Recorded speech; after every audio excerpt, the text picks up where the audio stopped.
नमस्कार विद्यार्थी मित्रांनो, स्वागत आहे तुमच्या आपल्या मॅथ्स मॅजिक वर्ल्ड या युट्यूब चॅनलवरती. विद्यार्थी मित्रांनो, आजच्या व्हिडिओमध्ये आपण मूळ संख्या, जोडमूळ संख्या आणि सहमूळ संख्या काय असतात याविषयीची संपूर्ण माहिती आजच्या व्हिडिओतून घेणार आहोत.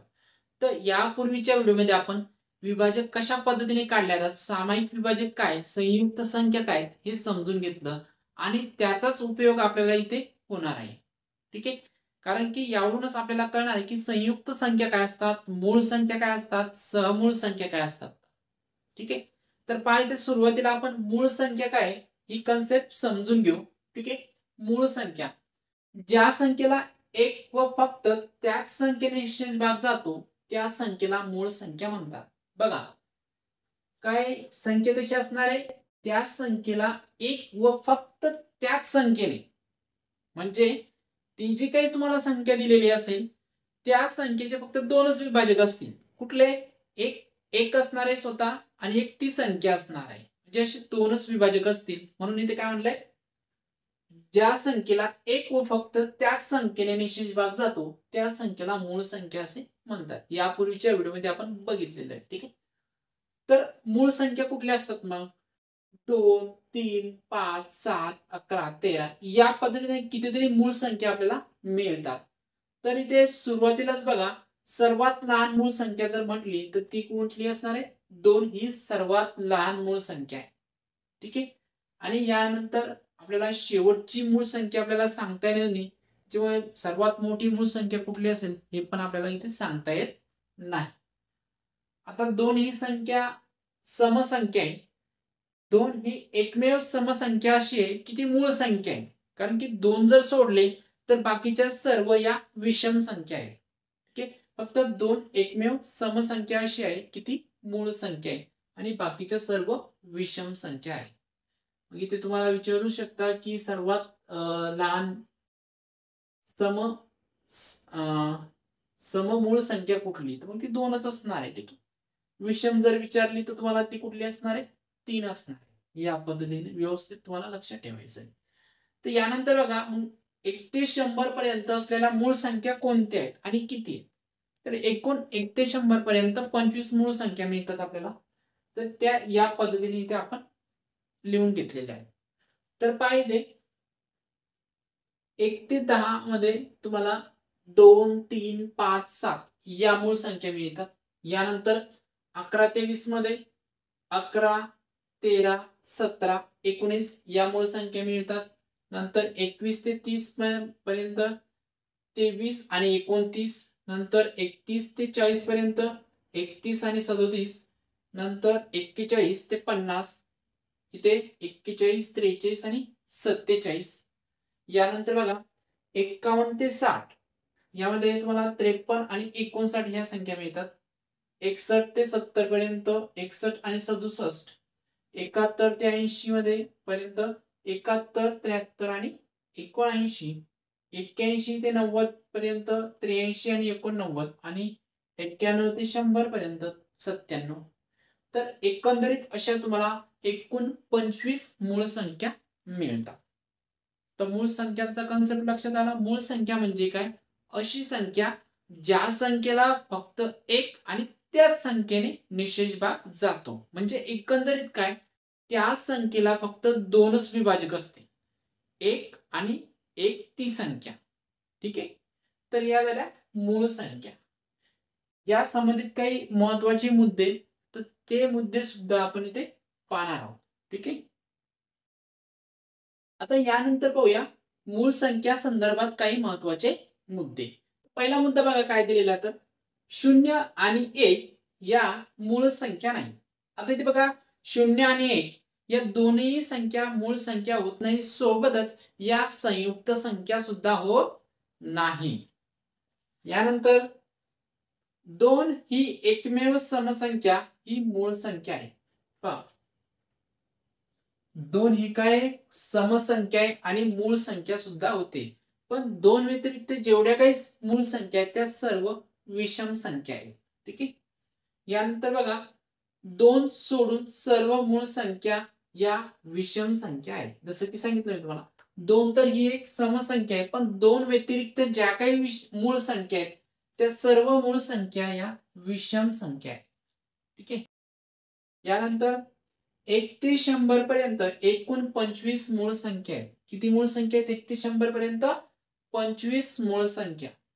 यानंतर 1 ते 100 पर्यंतच्या सर्व मूळ संख्यांची बेरीज 1060 येते. म्हणजे या ज्या 25 मूळ संख्या आहे यांची जर बेरीज केली तर किती मिळते? 1060.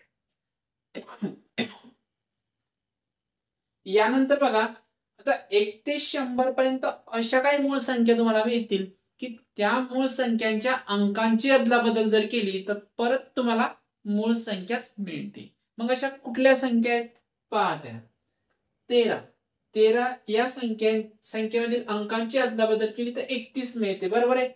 तर या दोन्ही मूळ संख्या 13, 31. इथे बघा, ही 13 आणि इथे 31. यानंतर 17 ही मूळ संख्या आहे. 17 मध्ये अंकांची अदलाबदल करा, 71 बनतोय. बरोबर आहे. तर 17 आणि 71 दोन्ही पण मूळ संख्या आहे. ही 17 आणि इथे 71. यानंतर 37 ही मूळ संख्येच्या अंकांची अदलाबदल करा, तुम्हाला 73 ही संख्या मिळेल. आणि 73 सुद्धा एक मूळ संख्या आहे. 73. ठीक आहे. यानंतर 79 एक मूळ संख्या आहे. त्याच्या अंकांची अदलाबदल केली तर 97 मिळतात. आणि 97 सुद्धा एक मूळ संख्या आहे. तर अशा पद्धतीने या 4 पेअर मिळतात तुम्हाला. त्या अंकांची अदलाबदल केली तर तुम्हाला मूळ संख्या मिळतात. ठीक आहे. तर हे झालं मूळ संख्या संदर्भात. यानंतर पाहूया आता जोडमूळ संख्या. आता यानंतर पाहू जोडमूळ संख्या. बघा इथे ज्या दोन क्रमवार मूळ संख्यामध्ये 2चा फरक असतो त्यांना जोडमूळ संख्यांची जोडी म्हणतात किंवा आपण जोडमूळ संख्या असे म्हणतो. ठीक आहे. आता इथे क्रमवार म्हटलेले आहे. क्रमवार म्हणजे काय? एकामागे एक येणाऱ्या. क्रमवार म्हणजे एकामागे एक येणाऱ्या मूळ संख्या पाहिजे तुम्हाला. किती? 2 क्रमवार मूळ संख्या. ठीक आहे. तर यांच्यामध्ये फरक किती असला पाहिजे? 2चा फरक असला पाहिजे. मग ज्या तुम्हाला 2 क्रमवार मूळ संख्येमध्ये 2चा फरक मिळेल त्या काय झाल्या?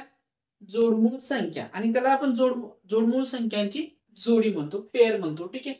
तर अशा 1 ते 100 पर्यंत जोडमूळ संख्यांच्या 8 जोड्या आपल्याला मिळतात. तर इथे बघा 3 आणि 5, 5, 6, 11, 13, 17, 19, 29, 31, 41, 43, 59, 61, 71, 73 अशा प्रकारे 8 जोडमूळ संख्यांच्या जोड्या मिळतात. आणि प्रत्येक जोडी बघा त्यांच्यामध्ये फरक 2चाच आहे. 3 आणि 5 मध्ये 2चा फरक आहे. 5 आणि 7 मध्ये पण 2चा फरक. 11 आणि 13, 17, 19 कुठलीही तुम्ही जोडी घ्या त्याच्यामध्ये तुम्हाला 2चाच फरक मिळेल. आता तुम्हाला पाहायचं असेल की या खरंच क्रमवार आहेत का, तर पाहायचे. इथे आपण अगोदरच मूळ संख्या लिहून घेतलेल्या आहेत. 3 आणि 5.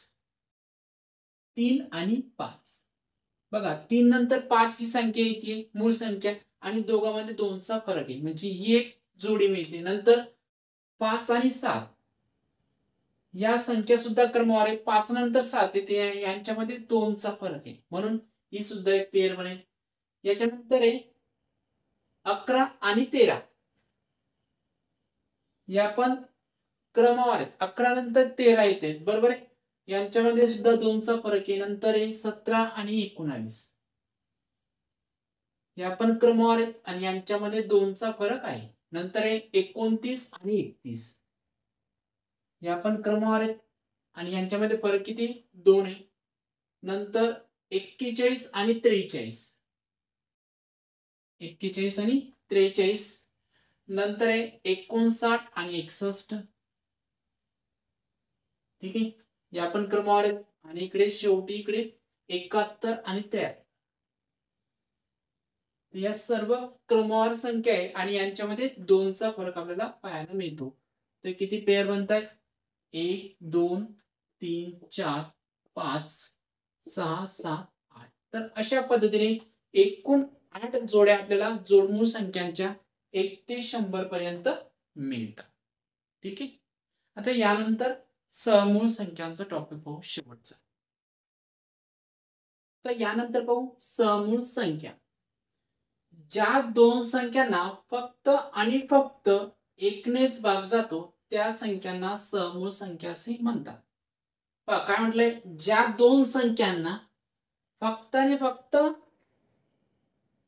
एकनेच भाग जातो त्या संख्यांना समूळ संख्या असे म्हणतात. तर समूळ संख्येचे जे एक्झाम्पल आहेत ते आपण मागच्या व्हिडिओमध्ये बघितलेले होते. ठीक आहे. त्याच्यामध्ये होतंय काय की सामायिक विभाजक जो असतो तो त्यांचा एकच असायला पाहिजे आणि तो एकच असणार आहे. ठीक आहे. तर ज्या संख्यांचा सामायिक विभाजक आपल्याला एक मिळतो विभाजक, त्या संख्या काय असतात, समूळ संख्या. म्हणजेच काय, ज्या दोन संख्यांना फक्त आणि फक्त एकनेच भाग जातो असा त्याचा अर्थ होतोय. ठीक आहे. तर यामध्ये बघा, समूळ संख्या असणारी दिलेल्या संख्या मूळ संख्या असतीलच असे नाही. आता इथे समूळ, तर इथे मूळ संख्या हा कन्सेप्ट येतोय. मग कदाचित तुम्ही कन्फ्युज होऊ शकता की याच्यामध्ये फक्त मूळ संख्याच पाहिजेत का, तर तसं काही नाहीये. समूळ संख्या असणारी दिलेल्या संख्या मूळ संख्या असतीलच असं नाही, दुसऱ्याही संख्या त्याच्यामध्ये असू शकतात. ठीक आहे. तर इथे आपण समूळ संख्येचे एक्झाम्पल्स घेतले 1 व 4. यांच्यामध्ये तुम्हाला एकच सामायिक विभाजक मिळणार आहे, तो म्हणजे 1. म्हणजे 1 या संख्येने दोघांना निश्चित भाग जातोय. इथे 3 व 8 ला सुद्धा एकनेच भाग जाणार आहे. इथे 4 व 11 ला सुद्धा एकनेच भाग जाणार आहे. 24 आणि 35, आता या दोन्ही पण मूळ संख्या नाहीच आहेत, तरी पण या समूळ संख्या होतात. ठीक आहे. या दोन्ही संख्यांना फक्त एकनेच निश्चित भाग जातोय. दोन्ही म्हणजे यांचा सामायिक विभाजक हा एकच असणार आहे. इथे 25 आणि 7 चाही सामायिक विभाजक हा एकच असणार आहे. तर अशा पद्धतीने या सर्व मूळ संख्याचे एक्झाम्पल्स आहेत. तर एकंदरीत आजच्या व्हिडिओमध्ये आपण मूळ संख्या, जोडमूळ संख्या आणि समूळ संख्या ही टॉपिक पाहिलेले आहेत. तर यानंतरच्या व्हिडिओमध्ये आपण नेक्स्ट टॉपिक पाहणार आहोत.